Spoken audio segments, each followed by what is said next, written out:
पाकिस्तान में इस वक्त एक बहुत बड़ा सियासी और अदालती क्राइसिस है। इसको अगर आप ज़रा थोड़ा सा देखें और गौर करें तो जब से पीटीआई से इंतखाबी निशान वापस लिया गया था उस वक़्त से लेकर अब तक ये सारा बुरहान जो है वो उसी के साथ जुड़ा हुआ है। अब मखसूस नशिस्तों का जो मामला है, अगर आप अदालती प्रोसीडिंग को देखें और जजेस के रिमार्क्स को देखें और जो इसका प्रोसेस है उसको देखें तो बज़ाहिर ये लगता है कि जजेस जो हैं वो एक पोजीशन ले चुके हैं मखसूस नशिस्तों के हवाले से सुन्नी इत्तेहाद कौंसिल के हक़ में या इलेक्शन कमीशन के फ़ैसले के ख़िलाफ़ या जो गलत तशरीह इलेक्शन कमीशन ने की उसके ऊपर। लेकिन क्योंकि सिर्फ प्रोसीडिंग के ऊपर बैठ के हम ये नहीं कह सकते कि फ़ाइनल फ़ैसला क्या आएगा। प्रोसीडिंग अगरचे मैंने आपको बताया कि परसेप्शन यही है, लेकिन इससे भी ज़्यादा इम्पॉर्टेंट बात यह है कि कल का जो फ़ैसला है वो एक टर्निंग पॉइंट भी है। कल हमारी जुडिशरी के बारे में ये बात यानी कि तय होगी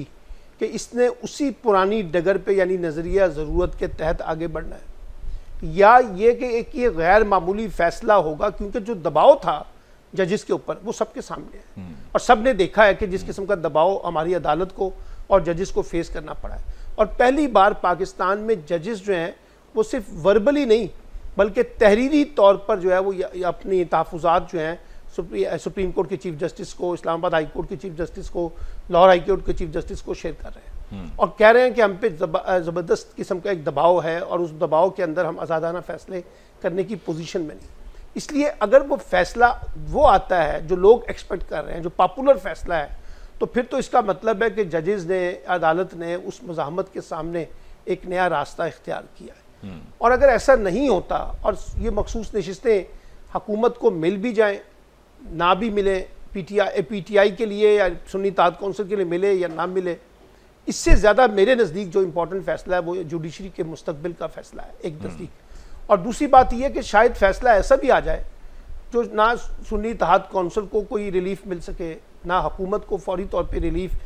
अमली तौर पर मिल सके जैसे वो चाह रहे थे, और हो सकता है इस मामले को एक और तरीके से ताख़ीरी जिसे कहते हैं ना उसमें डाल दिया जाए कि लिंगर ऑन कर दिया जाए इस फैसले को, या ये कह दिया जाए कि इसको अब